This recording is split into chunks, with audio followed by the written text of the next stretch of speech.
All right, everyone. This is I like to always tell everyone this is the world famous Sergeant Major Lance Nutt, CEO and founder of Sheepdog Impact Assistance, and we're on Sheepdog Nation. Um, this is podcast number 6. It's one of those things. Jeff, can you believe we're on podcast number 6? It actually feels like podcast 106 with as much learning as we've had to do in this process, but we're enjoying it. We hope everyone out there is hope everyone's enjoying what we're trying to do and bring some of our nation's heroes to life for you, and sharing the stories of so many different men and women that have worn the uniform, their spouses and significant others, telling their stories based on supporting our sheepdogs out there, whether they're still wearing the uniform or the badge, and or now as they have transitioned, probably bringing you more stories of the men and women behind the scenes of our nation's heroes, our nation's sheepdogs, as they continue to navigate life after having taken that uniform off. And we've got a special guest today that the reality is I've been looking forward to this conversation because this man is a friend of mine. And the unfortunate thing about life these days is that we never spend enough time with our friends and our family, not the way we should. Life is so short. And so Joseph Collins is with us. And you talk about a man of service, a true sheepdog. We're talking about a man who spent time in the Army, the Marine Corps, law enforcement community at multiple levels. And when I say Army and Marine Corps, Joe, I probably ought to back up and say Marine Corps first, and then his desire to serve in an immediate way after he got out of the Marine Corps.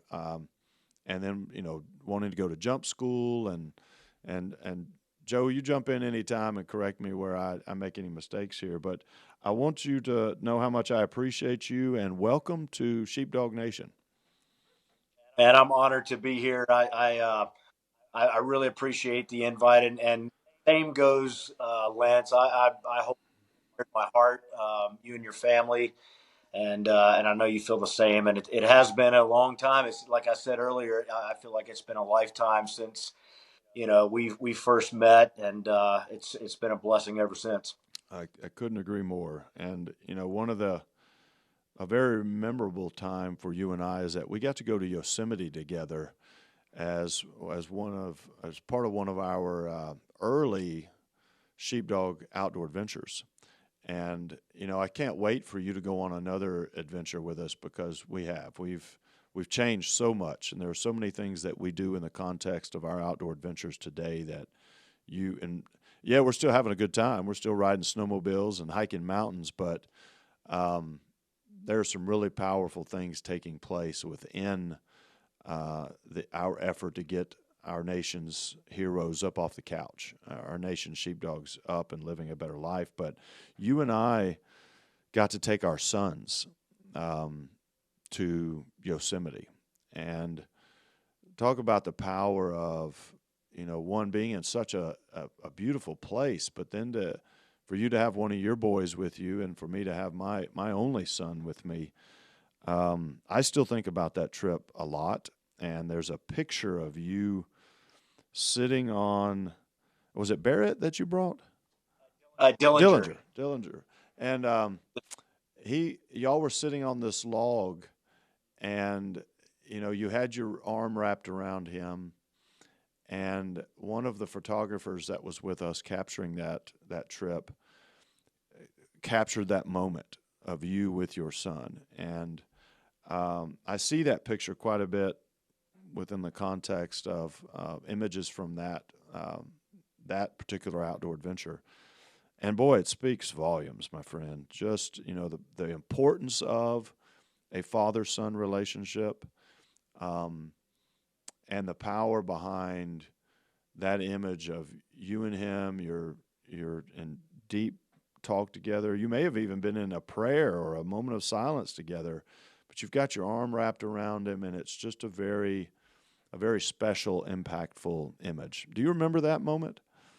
I do because I presented Dillinger with his very first knife, and we talked about the importance of what that tool meant and how it was to be used and respected, and just talked about how proud I was of him. Of course, he was 5 years old, but and his, he's an old soul, and he still is.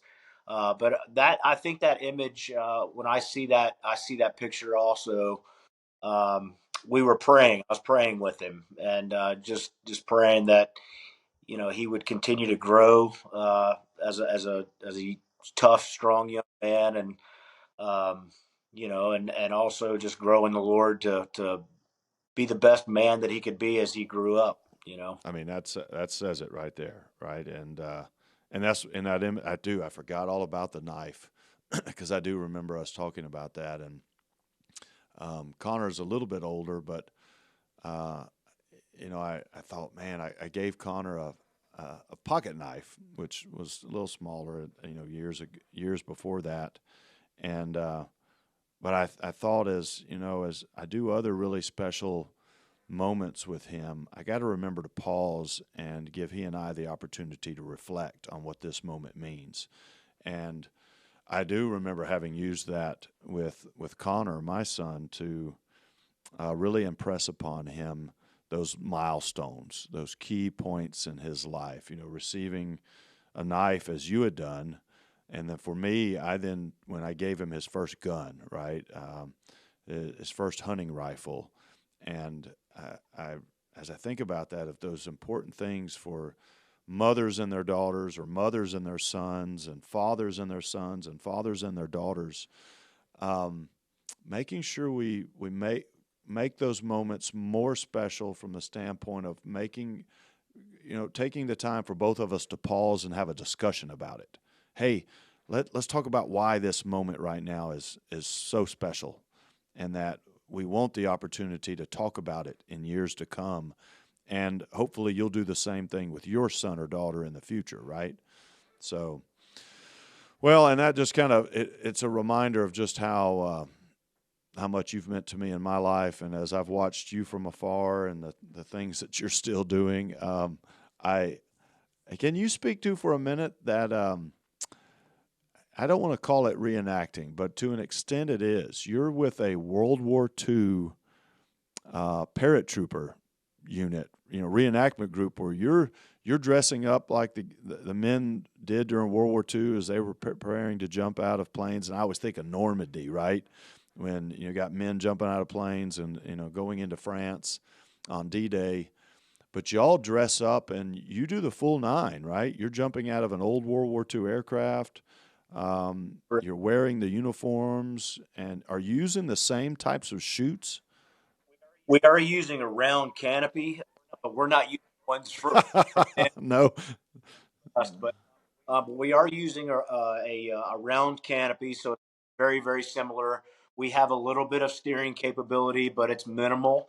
Um, but yeah, I'm a member of I'm a jumper with the World War II Airborne Demonstration Team, and we reenact the jumps, obviously minus of rounds coming from the ground at you when you're on your descent. But we are preparing. I leave out in April to Frederick, Oklahoma, to get my currency jumps back up. And we'll be jumping for the 80th anniversary of D-Day in Normandy on the original drop zone. So, got the great opportunity to take Dillinger and Barrett, my wife. So we're going over there. We're going to spend some time and reflect. Importantly, just to remember those men and women.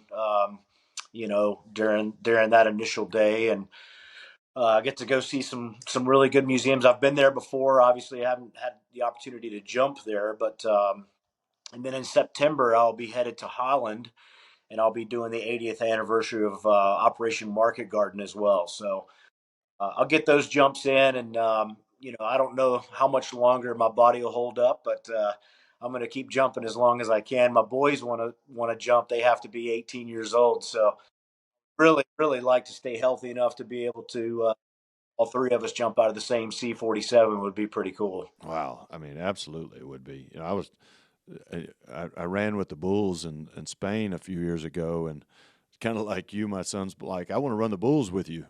And I'm like, well, you got to be 16. So it's kind of one of those things where a father son experience. Uh, I'm not going to be jumping out of a plane. I don't know which is worse, running from a bull or jumping out of an airplane, right? Right. But no, what's the date again on you doing that Normandy jump? So we fly out of the states May the 29th, and I'll be jumping. I'm signed up for 4 to 5 jumps right now. So we're scheduled for a jump on the third or the second, third, fourth, and the sixth. So the actual the 80th anniversary of D-Day, June the 6th, will be jumping as well. We may have to talk more offline because Okay. I've you may be the catalyst and the reason why I go to the beaches of Normandy, and you might be that perfect reason to come watch you jump, my friend. So I Awesome. let me. I know summer vacation is starting for my kids about the same time, and I got to make sure what we have scheduled. But it's planted, and I'm gonna work on this. Okay, so. All And maybe if I can't make it to Normandy, maybe I can make it to Holland. I don't know which, but you've got me wanting to be there to watch this, and I'm sure it'll be very powerful. Well, hey, Speaking on that real quick, Lance, I would like to jump, something from. I've got obviously quite a few items from Sheepdog, but something current from you guys. If it's a coin, if it's a new patch design, I'd love to jump that into Normandy and present that back to you guys if that's possible. oh yeah, consider that done, right? I'm probably going to have 20 coins in your pocket, 30 patches. We're gonna overload you, so you better put some extra cushion in your boots that day. Uh, Right. wrap your knees up tighter. Yes, sir. So, well, hey, Joe, there's a video out there that the NRA Life of Duty was something that had started right about the time. Well, it's the reason we met. So if we go back to the honesty of it, is we were working with the NRA Life of Duty because we matched each other so well from the standpoint of um, at the time they were really promoting when they talked about the life of duty. It was the life of duty of men and women in military uniform and men and women that wore the badge, right, as either police officers, all law enforcement, fire and rescue, that entire realm, and and that's what it is. When I hear a life of duty, I think the life of a sheepdog is a life of duty. It's a life of service. Helping others is a way of life, right? Our motto. And so when the NRA saw what we were doing with sheepdog, and we saw what they were doing with the storyline behind the life of duty and telling the story of so many amazing women out there that wore the uniform and or the badge, um, it just made sense. We aligned very well together. And it was during that partnership that we mentioned, hey, we're having it was either our first or second annual gala, and we mentioned to the NRA Life of Duty staff that we would love their help in finding a guest speaker. And I think they had just finished filming and launching your video, and they were like, Joseph Collins. And I was like, well, I've never heard of him, but would love to learn more about him. And of course, they sent us your video, and then I think it was through their staff that we reached out, and you ultimately came and spoke at our gala. But you know, uh, other than the fact that you went from the Marine Corps to the Army, and I lost a little bit of respect for you when you did that. Now, obviously, all you Army dogs out there, I'm being playful. I got to poke at Joe a little bit. Um, Right. but yeah, watched your video, and just you are the epitome of what we talk about when we talk about our sheepdogs, our nation's men and women in uniform, and and you are it. So if it's okay with you, I'm going to play the video, And there's a few seconds in the beginning where it's a little quiet. So anyone that is like, why is there no noise taking place? It's because the beginning of the video has just some quiet to it as it runs a couple advertisements. But are you ready for that, my brother? Okay. Here we go. Jeff, we all set? You feel good about me pushing play here? All right, here we go.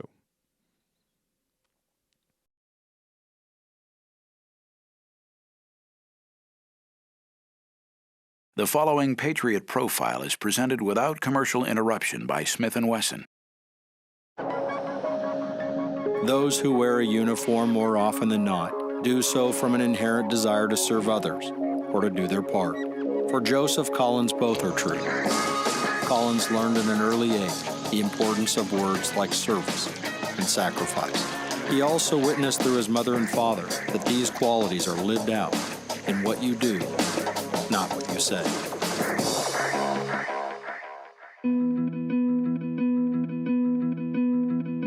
Raised a pastor's kid with an extra helping of missionary service abroad, Collins grew up under the strict influence of Baptist parents and a father whose pre-pastoral crusade began with military service in Vietnam and a stint as an Army drill instructor. Being a pastor's kid, there's a huge expectation of how a pastor's child is supposed to be and how a pastor's child is supposed to act, and I was completely opposite of that. I don't say he was ever a rebellious child and went his own way. He was very, I don't want to say he's the most obedient child either. He was different than most people. Kind of tough kid, even though he was a pipsqueak. He was really small, but his way he carried himself was much bigger. Joseph Collins graduated from a small rural Christian high school just outside of Blacksburg, Virginia in 1996. Gateway Christian Academy, with a graduating class of 7, made it easy and truthful to tell people that he graduated academically in the top 10 of his class. As he grew up, he did some weightlifting, and then he went to college for a while and got into wrestling. After my 3rd semester, I realized I didn't want to go back. College life wasn't for me, and to be honest with you, the reason for that is because I didn't have the patience for it. I didn't have the patience to sit down and study. I wanted to play. He just was at that pivotal age where you really need to make some decisions about your future, and school really wasn't his thing, and he, was really interested in law enforcement. And when he first applied, they told him to go mature a little bit, that he was a little young, and to come back. That's when I just made the decision to join the United States Marine Corps. Collins joined in 1999. There was something about the always faithful meaning behind the motto Semper Fi that made him know the Corps was right for him. But my brother had a large influence on my life. He joined the Marine Corps. When I saw how it changed him as an individual, how it changed how he carried himself, that's what I wanted. I just told him, just be the best you can, whatever you do. It was one of the greatest decisions I ever made other than salvation in my life and my wife. I knew he would be good at it just from his personality. I wasn't afraid that he would fail. I knew this is it. This is where he needs to be.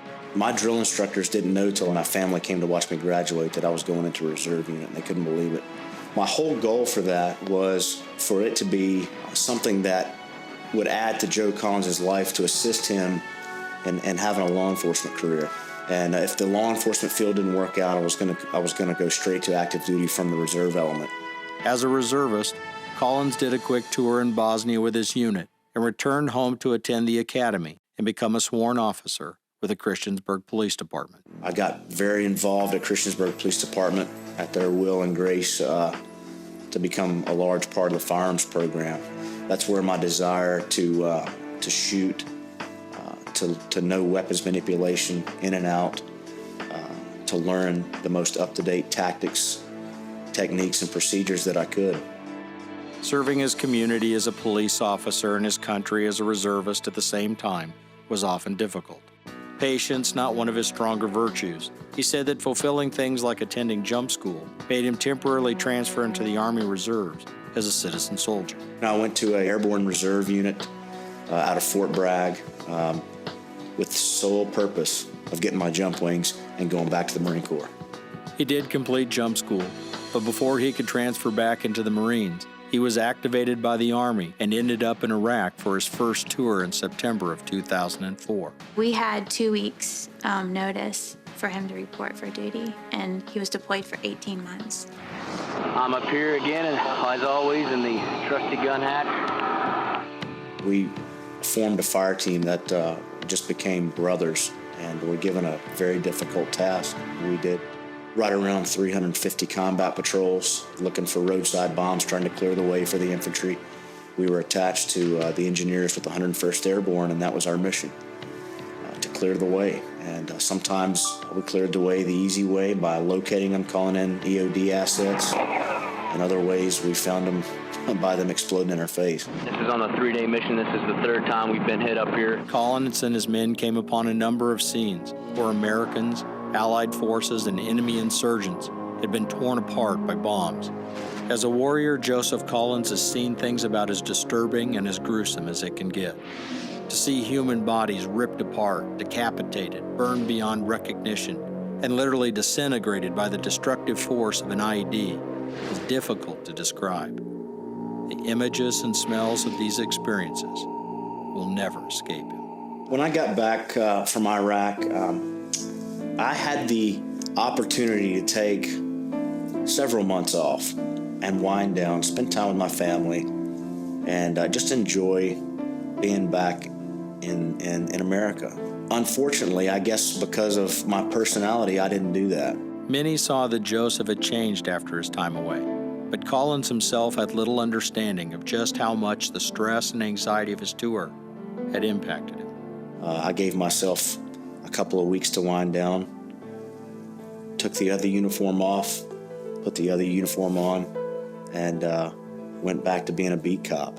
About 6 months after his return from the desert while working for the Christiansburg Police Department, a prisoner and escapee attacked one officer, killed a hospital security guard, and then ambushed and killed another officer while they were scouring the woods looking for him. I had the opportunity and the honor to be able to sing at this fallen officer's funeral, and just remember looking down while I was singing, seeing his daughters and his wife in pure distress and grief, and I'll never forget that. The following day, Collins was called upon to transfer a scumbag criminal from one location to another when the guy began to unload a verbal barrage aimed at Collins and others in his department. This guy was in my ear the whole time. Why don't you come back here and take these handcuffs off, and making references to the law enforcement officer that had just lost his life. His direct words were, "I wish more of you sons of bitches would have died." And I don't care who you are as an individual, there's only so much of that you can take with everything else that's followed up with that. This upstanding man in the community that had his life taken from scum of the earth will never return home to his family, will never be able to see his daughters married. And that's what my brain housing group was processing during all that time. Collins snapped. He pulled his car into a safe location, unrestrained the man, and granted the dirtbag at least half his wish. He wanted his handcuffs off. I took his handcuffs off. He was begging for a confrontation. I gave him that confrontation. Collins knew the second that he had finished that he had crossed a line. Not only had he violated his own standards of personal behavior and accountability, but he had failed his responsibility as a sworn officer to rise above such actions, no matter how repugnant and deserving the individual may have been. Right after I'd hit this individual, I knew that I'd crossed the line of professionalism. It was at that time that I contacted my supervision and advised them of what had taken place. Several days had followed. I was brought in question about it, and I knew that when I resigned from my position in law enforcement at that time, I knew that I left from there with my pride and dignity because I didn't have anything to lie about. I told the truth, and at that moment in my life, I stepped away. I knew it was the right decision. I resigned my position and took some time away from it until me as an individual was ready to put the uniform back on and come back. I do think that war changes a person. You can't go into war and be the same person. It doesn't matter, who you are. or how strong you are, you're going to change. It doesn't always mean it's negative, but he can't be the same exact innocent young guy that, I met 15 years ago. It puts a surface, it puts a barrier, it puts a shield up on the person that you were when you left. And I've experienced that, but again, going back to the grace of God, I've been able to, with the help of a wonderful wife, God-fearing parents that live at the foot of the cross, and friends that I've surrounded myself with, to transition back in with their help and good advice. We don't always all do what the Lord would have us to do, and He's no exception. But I do think that He wants God's will for his life, whatever that may be. I think he and Tammy both do. In March of 2007, Collins was approached by the Montgomery County Sheriff's Office and joined their department. With time away from his previous service with the Christiansburg Police Department and over a year removed from his time in Iraq, Joseph Collins found the groove that he had been missing and the role he was destined to serve. First time you see Joe, you're pretty much staggered by the way he carries himself. I quickly became part of Montgomery County SWAT team. He brought an element of training that we had never had before. With Joe's real-life experience over in Iraq and his law enforcement experience here, he's really learned the value of the survival skills and making sure that you go home at the end of the shift. And he's brought that back to the rest of the agency. Many people do not want to believe that our society is that tough, but our society is that tough, and we must be mentally and physically prepared to handle those situations. Blacksburg, Virginia has a small hometown vibe that oozes Southern hospitality and country charm. It's hard to believe that anything more than an occasional heavy snowfall could disrupt this tranquil place. April 16th, 2007, where I received a call. We had an active shooter at Virginia Tech. You need to get over there. One of the students in Norris Hall that day was a second-year engineering student named Chris Motta. We were the farthest classroom away from where the shooting happened. We took a four-legged table and flipped it so that the table was against the door and the legs were facing us. And there were 4 people laying on the ground holding legs of the tables. We, felt the door handle turn and a push against the door, and then like a slam, maybe like a shoulder against the door. He shot 2 rounds through the door, down, and they hit a podium, like a lectern, and then he left. When Collins arrived, Norris Hall had been breached and victims were being carried out. My initial approach to Norris Hall, I actually was on the 2nd floor and went through and saw the absolute carnage. He saw the massacre left behind by a deranged gunman who had killed 32 students and wounded 25 others before ending his own cowardly life. He said it looked just like a war zone when they went in and were trying to, going up the stairs and trying to find this guy, and they see all these young people just shot all to pieces. And it just, I think I think it had an effect on him. We all were affected in some way, and it's just one of those things that it's so close to home that it's still hard to believe that it occurred 3 miles from my home. 2 weeks after the Virginia Tech shooting, Joseph Collins was back in Iraq with the United States Army, ready to begin his second tour. Battle-hardened, somehow coming back to Iraq was like slipping into a familiar pair of shoes. As an assistant convoy commander in Iraq, Joe Collins was second in command of convoys headed throughout insurgent-held territory, bringing supplies to Marines. In the course of 2 different deployments, Joe Collins was blown up 11 different times at the wrong end of insurgent IEDs, and one ending with him knocked unconscious, blood trickling from his ears, with his eardrums perforated. Today, Joseph Collins wears a hearing aid in his right ear to compensate for the permanent hearing loss sustained during that attack. Joseph just has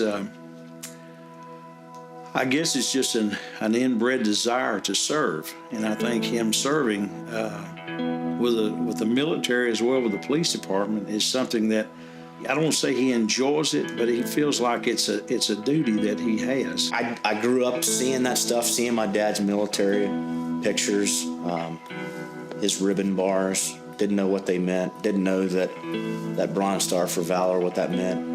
Talking about my dad, I've told you before, my dad's my hero.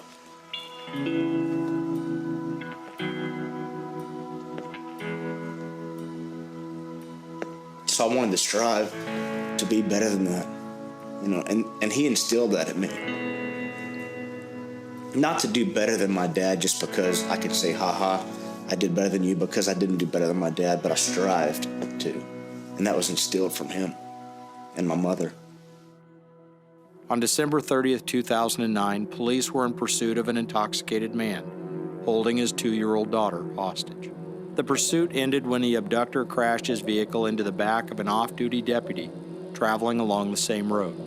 When Collins arrived, the man was threatening to kill his 2-year-old daughter if they didn't back off and let him go. This individual had his daughter up, facing towards the rear of his truck out the back window, began to wrap a cord around her throat, and then held a pair of scissors to her throat. The guy was inside the vehicle just going berserk. Picked up a box cutter and held that to her throat, and it only began to escalate. It went from being chaotic to just out of the roof. My corporal had his Vietnam-era M16A1 service rifle that is a department-issued weapon, and he handed it to me and said, "Take up a good position." I laid in a ditch that had a lot of built-up snow in it, and I took up a solid, sound-prone position. I wanted him in that position with his skill and his ability to shoot in case we had to, take the subject out. We had negotiators on scene that had prior relations with this individual. There was officers all in behind him where we was all trying to communicate with him. Sometime throughout that standoff and that hostage situation, the individual grabbed his daughter, put his daughter in his lap. He threw the truck into gear, was attempting to back over officers. And floored the gas. At that point, I made the decision to take the shot. With a green light from superiors to take the shot if necessary, Collins fired one round into the back of the man's head. It's not an easy situation. No one wants to have to do that. But we have taken an oath to protect our communities, and to protect our communities, sometimes those are the things that we have to do. I don't know what mindset that little girl is going to grow up with. I don't know if she's going to grow up with the mindset that, her father was murdered by law enforcement or her life was saved by law enforcement. I don't know that. But I have to continue to drive on. I have to continue to put one foot in front of the other with the knowledge and the understanding that the right decision was made. People don't see that side of Joe when he's spending time with his family. He's just not the rough, tough, weightlifting, gun-shooting cop. Is a father and a husband. He's a Christian. He loves being a dad. He does bath time. He does everything with Dillinger if he's here. He is an individual who cares about his community, and he loves his family. If you spend any time in the presence of Joseph Collins, you walk away wanting to spend even more time with him. His life and the person you see and hear draws you to him. He is wholesome, he is kind, he is generous, he is patient.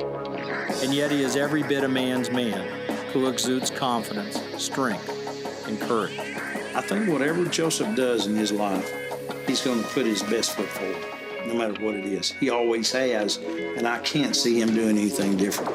Show your hands! Joseph Collins' days of service and sacrifice are far from over. He is only 12 years into his current calling and has already built a resume with a career's worth of experience and achievement. The right place at the right time, or the right place at the wrong time, is a matter of perspective, I guess. Guys like Collins always seem to find themselves in the middle of the thick of it all. What the future holds for this hero, no one really knows. But there is little doubt that when duty calls, he'll be there.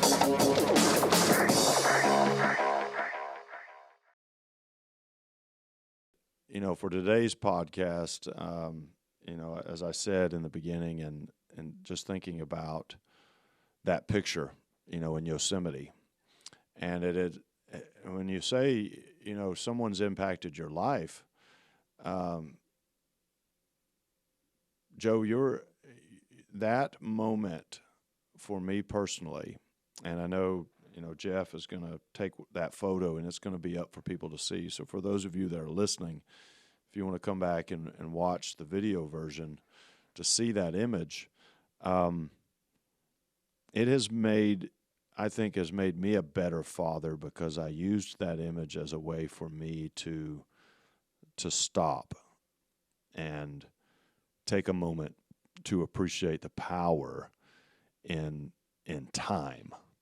When I say time, the value in time with the people that matter most to us, right? That's the one thing. I mean, we'll never get it back. I mean, this moment right now, this experience with you and having this podcast, once it's gone forever. And I hope we all can appreciate the value in that, right? The value in spending time with the people that we love and that we care about. So in that context, Joe, the life of service that you've given to our country, can you share with us just a little bit, one, about why you joined the Marine Corps and then ultimately the Army, and then after having served in the military and been in combat and then transitioning into law enforcement, what was the reason behind your life of service and why you took that path? Well, I grew up looking at my dad's, medals and looking and putting on his drill sergeant hat.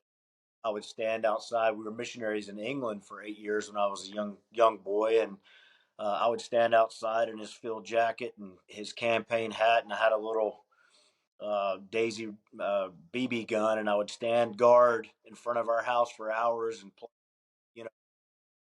war and battles like most kids do, I guess. And as I grew up, I just knew that you know I was instilled with the love of our country, and I had a desire way back when to do something more than just what everybody else does, and or the biggest majority of society does. And that was for me. That was joining the military and doing my part. And initially joined the Marine Corps. Spent 4 years in the Marine Corps. Did a tour in Bosnia with the Marine Corps. Tried multiple times. I went to the Marine Corps to get a jump slot. I wanted to jump out of planes, and unfortunately, that's just not. Depending on what, obviously, what your MOS is. It's just not a slot that you get very often. So once my 4 years was up in the Marine Corps, I did a branch transfer to the Army, which was a whole nother process. Um, Finally got that done and immediately went to jump school. And I love jump school a lot. It was a lot of people there. Ended up getting the honor graduate at jump school because I put a lot of effort into it and worked hard. And um, now I look back and I go, that jump school is probably very overrated. uh, but tried to go back to the Marine Corps after I got my jump wing so I could get on jump status to the Marine Corps, and ended up getting deployed with the Army in 2004. So that's when I went on my first deployment in 2004 in the Sunni. Spent 18 months total over there. Came back. I was got into law enforcement, and then ended up getting deployed again out of the inactive reserves while I was in law enforcement with the 29th Infantry Division, which is an Army unit as well. So I went back in 2007, 2008 for my second tour. Right before that tour, as a law enforcement officer, SWAT responders to Virginia 2007. And a couple of weeks later, after that active shooter at Virginia Tech, I deployed again to Iraq. Got back from that about a 11-month deployment that time. Got back and took about a couple of months off just to kind of decompress a little bit, which is what I didn't do on my first tour. I went right back to work, right back to law enforcement. But on my second deployment, I took some time. As soon as I got back into law enforcement, it wasn't a month or two later, I was involved in a hostage situation where I ended up having to shoot somebody, and had an officer involved shooting. Stayed in law enforcement after that up until about 2014, and got out and been doing what I've still doing what I was doing in 2014 as far as working for a company that trains law enforcement, trains corporate side, still involved very, very heavily in the training aspect of things, whether it's close quarters combat or firearms, advanced firearms. So while I'm young, I wouldn't say I'm young, but while I'm still capable, that's what I'm doing. And I still feel like, I'm giving back still, and I feel like I'm still serving uh, based on, some of my experiences and things that I've been able to share with people. And, so I still feel it's very rewarding to still be able to give back. Well, no, and I mean, you touched on a couple things there, in the longer video that we've mentioned. And, that's where I wanted to be. I wanted to respect you. We didn't have a chance to really kind of go over whether this was a time and place for sharing it, right? Some years have gone by, and I know from the experience of combat and the things that we go through that sometimes you just, I don't want to talk about it. I don't want to relive it. It's in the past now, and I'm moving forward. But, that's a thing that, in a good way, most people, the vast majority of people on this planet are never going to have to deal with the reality of killing someone, another human being, right? I know you're a lot like me, and we've studied the impact of war and combat and having to shoot in the direction of people, right? I can remember, I think it was one of Lieutenant Colonel Grossman's books, maybe On Combat or On Killing. I think it was On Killing, where it talks about the difficulty of killing another human being, right? And that, I know you were a Civil War reenactor for a while, and one of the things that stood out to me is that both during the Revolutionary War, the Civil War, and the interviews and the studying that were done with troops that would stand in those formations, right? Today we go, who in their, mind would get into a formation and stand on line and shoot at each other like you're playing kickball, right? And it just the thing that stood out to me, because the book On Killing, delved into the what it took to kill someone, the process of especially from a military law enforcement standpoint. The discussion was, and the studies were done on how difficult it is to pull that trigger and take someone's life. And what stood out to me when they did the studies and the interviews on these men that stood in these formations and would shoot at each other, how roughly 80%, and think about that, 80% of the men would shoot high, meaning they couldn't bring themselves to point that rifle directly at the formation in front of them and take someone's life knowingly, right? 20% of the men in those formations did the killing. And that's pretty powerful. So when you say, okay, there was a formation of 200 men in a formation, 40 of them, right, did the killing, because it was only that percentage that had the ability to not struggle with the idea of pulling that trigger and killing another human being. So it just goes into the psychology behind that, right? And the more I think about it, it's, we work so hard in the military today with the training, whether it's on the rifle range or whatever it might be, trying, and, man, some people are going to hear me say this and go, what is wrong with this demented individual? But in the Marine Corps, we used to sing chants that, killing is good, killing is great, blood makes the grass grow green, right?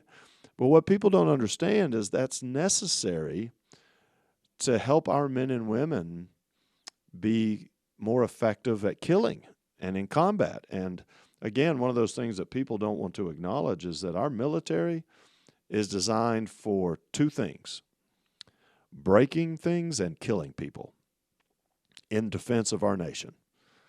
we have to be lethal at breaking/destroying targets and killing people in defense of our nation. And when I've said that before, this goes back to make sure you know your audience before you get up there and start talking that way, because human beings do not want to have to process the mental challenge that comes with taking another human being's life. So, on that note, my friend, if you're willing to share a little bit, will you talk about that day? What led up to it, and kind of what was going through your mind when you had to process, I'm going to have to take this man's life because, if I'm not mistaken, was he going to kill a child? His own 2-year-old daughter. So you were having to take a life to save a life, and it's important people understand that. It's not like, well, I see a bad guy, I'm going to kill him. No, probably the last thing you wanted to do is pull that trigger, but you had to. Yes, sir.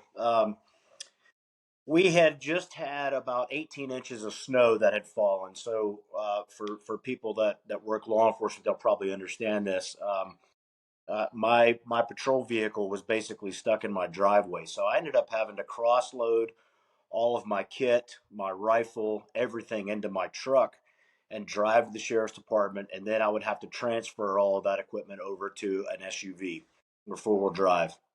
I did that. I got to the sheriff's department. All of my kit, my rifle was secured in my truck. I had to go inside to get some keys for an SUV to transfer all that stuff over. As I walked into the sheriff's department, my sergeant was running out and said, "Hey, we've got a child abduction and a vehicle pursuit. Why don't you just hop in with me?" So what did I do? I hopped in with him as a passenger and rode along. We were listening to the radio traffic. It was a vehicle pursuit of a pickup truck.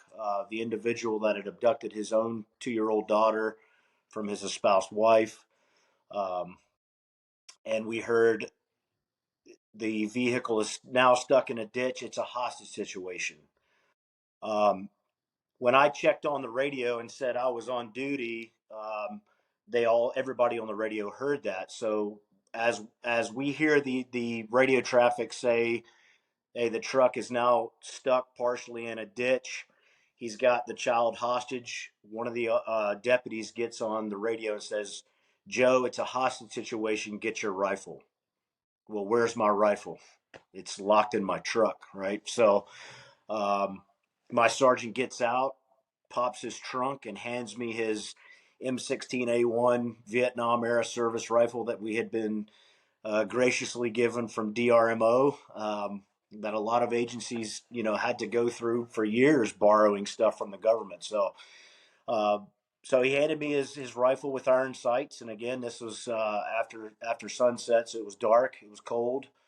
And I looked at his rifle. I did a press check on it, make sure there was a round in the chamber. I looked at his iron sights and was like, well, close enough. I figured that given the distance that I was possibly going to be at, I just got within, I was within 50 feet of the truck itself. He had taken his daughter hostage inside of the truck. So basically he's looking out of the back glass with his daughter held up in front of his face, and he's got an extension cord wrapped around her throat and a box cutter held to her throat as well.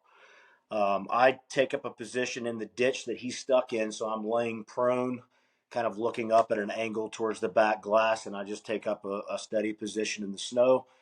And we've got negotiators over to the right trying to get him to release the child. That went on for probably close to 35 minutes. So by this time, I'm laying in a pile of snow for 30 odd minutes, and I'm starting to get pretty cold. And at that moment, this is the God's honest truth. Without closing my eyes, I said a prayer. I said, "God, just make me warm, make me steady, and make me accurate if I have to take this shot." And it wasn't probably less than a minute later, he grabbed his daughter, turned around and faced. The truck is still running. He puts the truck in reverse. He doesn't know I'm where I'm at because there's spotlights on his vehicle. and he sticks the truck in reverse in an attempt to get out of his stuck position. So the only thing that I can see in the back glass is the back of his head, and right next to his head is his daughter's head a little bit lower because he has her in his lap. He sticks the truck in reverse and floors it, and I immediately send the shot through the glass. And we had a team in place that was designated as a takedown team, so they went up and broke the driver's side glass, put the truck in park, and extracted the child safely. After that, I was put on administrative leave. That rifle was taken by the state police, so I was pretty happy that I still had my rifle in my truck. If that doesn't sound too morbid, but no, I think what helped me was the very next day getting my rifle out and going out on the range and shooting, and knowing that that in that situation I guess put in that situation for a reason, and that's something that happened. From where I sit right now, it's less than 2 miles from here. And I pass it every day. There's a excuse me. There's a cross that the family's put there. There's still police tape still around that cross laying on the ground. So I pass it every day. It's something that I really don't think about. I would say if there was any, you know, if there was any struggle from difficult times in my life, it probably isn't that. And I think what prepared me for that was the intense combat that I experienced prior to that. And I think that that's what's helped me really through that process of having to take someone's life a couple of miles from my home.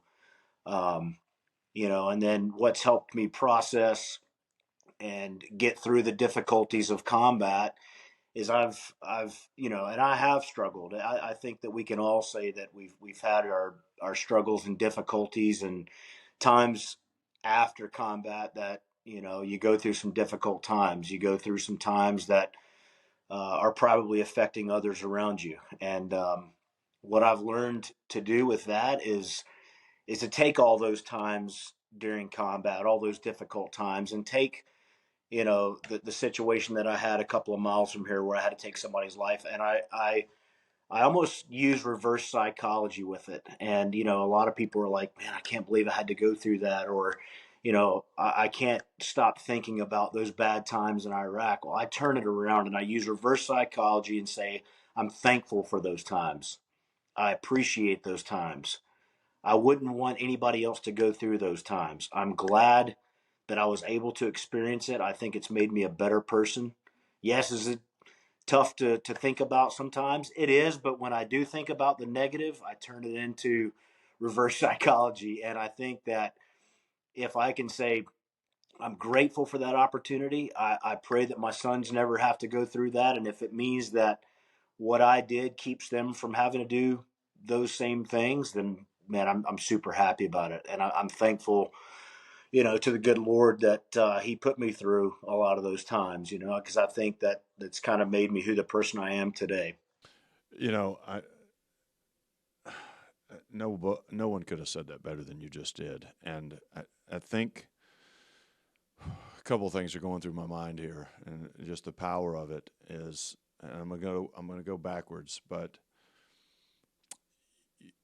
unfortunately, again, you and I as friends, living halfway across the country from each other, and the changes that Sheepdog has been through. We teach a few things that you just mentioned, and one of them is that everybody struggles. And you just mentioned your struggles, and you only have two options in life. You can either struggle or you can struggle well. And what you just said is that you're struggling well, right? You've made the decision that I'm not going to allow my past to define my present or my future, right? And the other is that, we teach through a program that we run now called Warrior Path that's all about post-traumatic growth, is that from post-traumatic stress can come post-traumatic growth. From your trauma, you can learn how to grow into a better, stronger individual. And you only have two choices. You can struggle or you can struggle well. And what that means is you can look at your traumas and your adversity in life, and you can use that as an excuse not to be a better person and to value your life today and to be thankful for your life. Or you can learn how to live a better life, not in spite of, but because of your trauma. And you've not been through our Warrior Path program. You've not been to any of our programs that talk about post-traumatic growth. And yet you just talked about all of that, and that you have a choice, right? I could sit and dwell on the fact that I had to do something violent and bad for that family, but to save a child. And I could do the woe is me, I'm damaged goods, I'll never be as good as I once was. You could just struggle with it, or you could struggle well. And I love hearing that you've appreciated the silver linings in those experiences based on how they've made you a better person, right? You've learned how to grow from it, and you've not used it as a crutch or an excuse not. Yeah. And I'm not going to say that there wasn't times within the past that I haven't done that, but I've, for the last several years, I have chosen to turn it into a positive thing because I don't have another choice. I don't give myself a choice here's the bottom line. I wasn't drafted. I chose the military, what I was signing up for. And the bottom line is if I can do that and turn it into a positive thing, then my sons can see that I've turned those very difficult things in life into a positive thing, because that really is the ultimate goal for me, is to raise two tough young men to be able to withstand difficulties in life, how to overcome, and how to turn it to a positive thing that benefits. Yeah. No, I mean, you're spot on. And I will tell you that you may not like to hear it, but I'm inspired to make sure you get on one of our outdoor adventures as soon as possible. One, because we need Yes, to just sir. reconnect. But I want you to hear that, and I want you to be able to share that story with others in person. Some of the men and women that we're working with that need a man like you to share the value in all of that. And then you hear, hey Jeff, you hear me challenging him right now, a Marine to Marine, that he needs to go to Warrior Path, and I'm all about it. I'm down, buddy. you deserve it. No. You deserve that gift that is Warrior Path. And Jeff is sitting here as a graduate of the program, just like I am, and you need it. You need it because I know that you're the type of person that will take that experience and that training, and you're going to go back and you're going to change. You're going to continue to change lives. But I got to tell you, I'm going to go back to what you were saying and some things that I knew about that story. Things I didn't know and I thought I did is, whenever it's the movies, right, and TV shows, you imagine the sniper at a distance, propped up on a sandbag, and he's got this 50 cal with a scope that's going to enable him or her to shoot a mile away, right? And I thought from your story that you had your issued rifle to you, your weapon system, right? That, hey, this is a rifle I'm familiar with. I know what it can and cannot do. And I mean, I was thinking about if I'd been put in that situation, you didn't get to BZO that rifle. You didn't know if it was going to shoot accurately or not. A man hands you a rifle, and I experienced this not too long ago where I took a rifle out hunting that someone else gave me, and I missed my target. I was 12 inches off the target. So imagine that. If you had gone out with that weapon system and it had been damaged in some way to prevent it from being accurate, 2 or 3 inches off, you may have killed that child. And for you to have the faith and the power in the prayer you said to take a rifle that you were not familiar with, but appreciating the job you had to do to save a life, especially that of that child, and laying there in the snow right? You're not in a shoot house, nice and comfortable, and get to, breathe and relax until you're ready to pull the trigger. You're in probably one of the most uncomfortable positions you can be in physically, on the ground, in the cold snow, wet and cold, I'm sure at this point, and having to now pull the trigger knowing that I'm about to take a human life, right? And so, brother, I all the props in the world to, this isn't about, you understand this, and most people listening to this will know that it isn't about props for taking a life. It's props for having the mental fortitude to do what's right, and knowing that you would have had every excuse in the world not to pull that trigger, and no one would have faulted you for it because of the concerns that would have come with it. And yet you knew what you had to do. You're a man. That's the type of man you are. And that's why I was excited about having you on here today. So just again, hearing that portion for me and the experiences we've had in combat, in many ways what you did is we've been taught not to do, because make sure you know your weapon. And I hear that story and I go, God help you for being a man of prayer and a man of principle. When you know you've got to do something tough, you're willing to do it. So thank you for that. The other portion to that I really don't talk about, but went through my mind was the fact that I had never shot through tempered glass at that angle, 55 grain full metal jacket. So I didn't know what type of round deviation I was going to get from the glass, but I tried not to let that enter my mind. I just had the confidence and faith that it was going to do what it needed to do, and it did, thankfully. Yeah. You're exactly right. There's that there are so many variables in this that, people do. They go, well, you just, you're a trained sniper. You went out there, pulled the trigger, you did your job. No, it's just like combat. We always say you can train to go into a combat situation, but as soon as that first shot is fired, every plan, when I say training is good, but every plan that you put in place, goes to crap as soon as that first bullet goes down range. And there were so many variables for you that day that it could have ruined every bit of your plan, right? So, well, brother, it's like every podcast we do. It's kind of like I could sit here, you and I, and have a conversation for another 2 to 3 hours. And, for our audience, we like to try and keep a time on everything that we do and talk about, so that people don't get to listening to you and I just sitting here talking about old times together.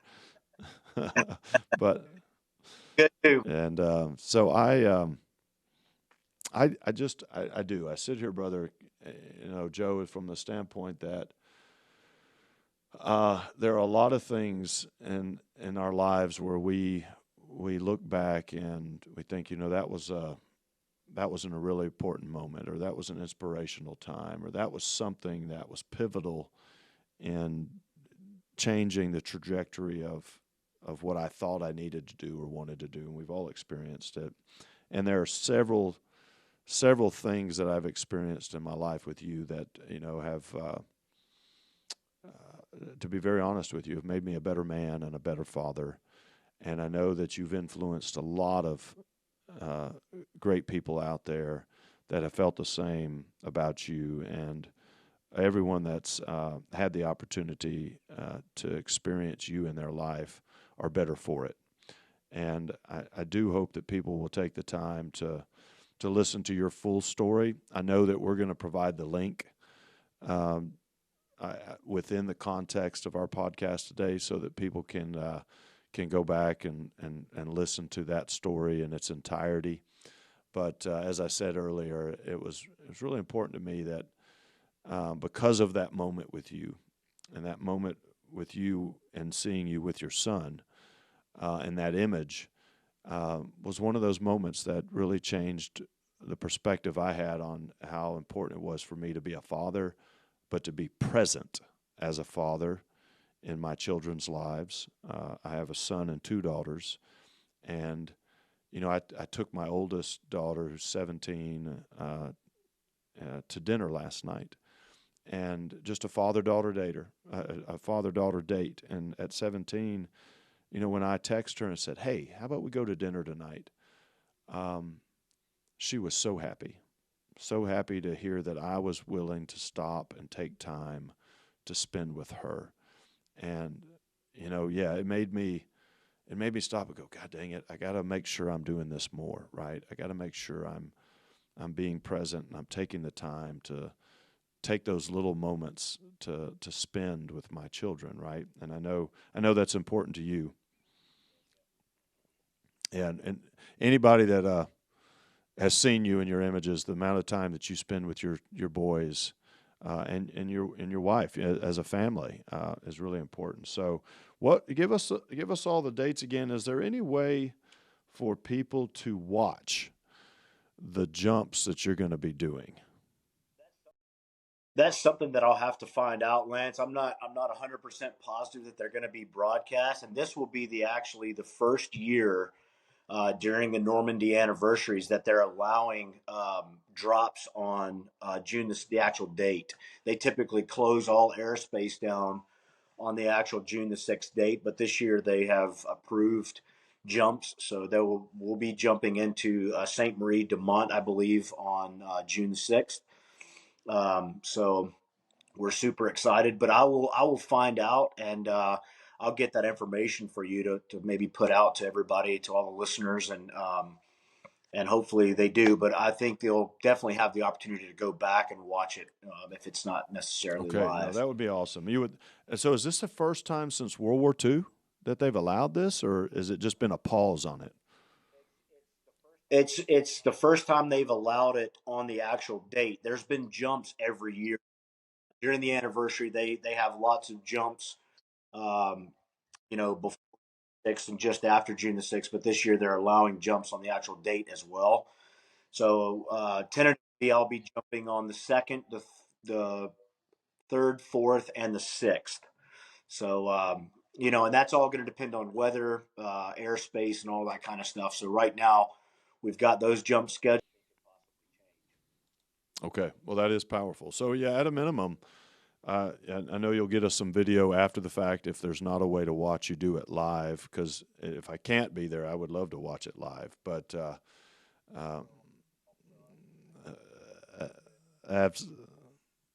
absolutely. Good. Well, you're thinking the way I am. Sometimes they don't allow, GoPros and stuff during something like that, especially if you're trying to do an authentic jump. Definitely has to be hidden. So it's got to be, if you're wearing the chest rig, it's got to be very, very hidden under your uniform. And so a lot of the guys wear the camera glasses, and I've got a pair of those as well that I may just end up using and then take them off when we hit the drop zone. But it'll get the effect of jumping out of the plane and everything. Well, good. So. Well, either way, we will tell your story, and we will send out, a reminder probably on this podcast after you do that jump as again. Oh, and and by the way, if you haven't seen this podcast, there's a chance. But more importantly, for those of you that have, here's some video of what we talked about. I think that was a little golden nugget that you handed us that we weren't aware of. And hey, obviously, for those of you that can make it to Normandy for the anniversary and get to watch this is pretty powerful. There was something else I was going to ask you about, and I think I'm going blank. But I think at the end of the day, again, thank you for your life of service.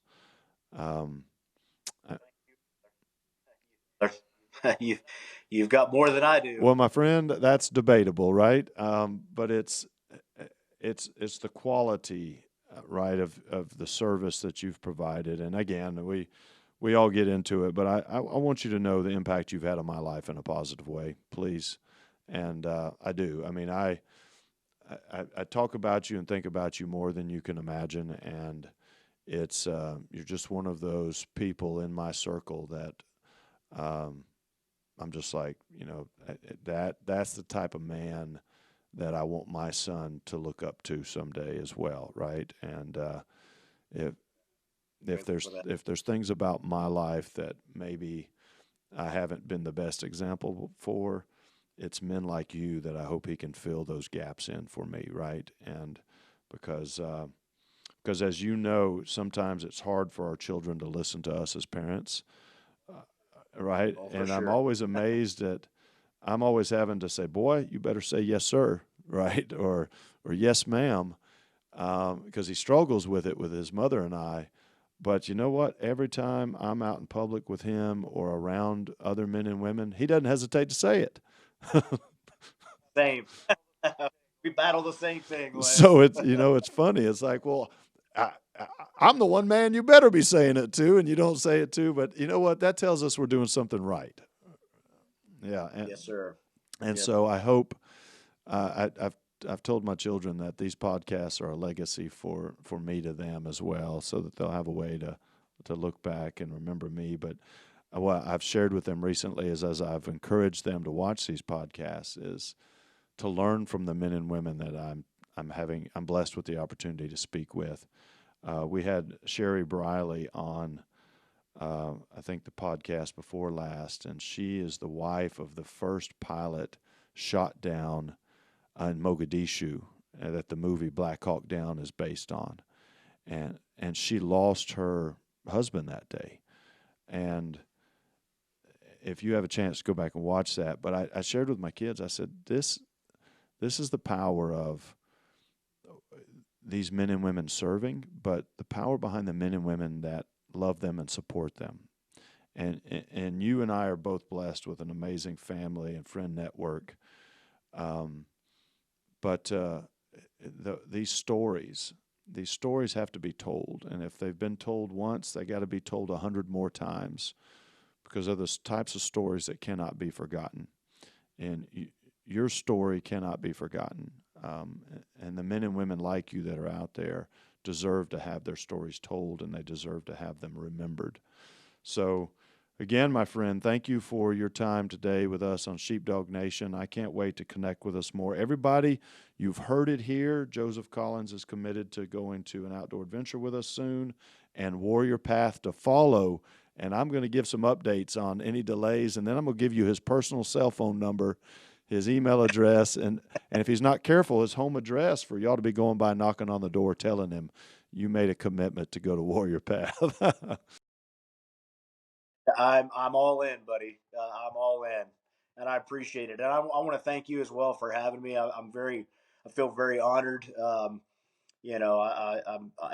undeserving to be here, but I greatly appreciate it, Lance, and I again appreciate your long friendship and what it means to me.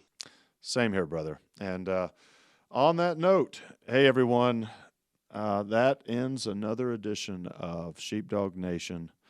And we thank you for listening. I know, for me on this one, I wanted it to be really casual and just really enjoy having Joe here with us. And, please do, take the time to learn more about him and listen to his story via the NRA Life of Duty with Joseph Collins, and just an amazing man, has amazing family, and he's honoring. If you're a Christian, he's honoring the Lord, and he's honoring the men and women that have served and are still serving today through his life of service. And so, if there's someone you want one of your children to emulate, you couldn't ask for a better man than this. So thank you, everyone, for listening today. We look forward to having you back for, what's it going to be, Jeff? Sheepdog 7? Or the Sheepdog Nation podcast number 7. Much love to everybody out there. Much love to you, Joe. And, again, much love to your family. Thank you for being here with us today. Yes, sir. Same to you. I'll talk soon, brother. Bye-bye.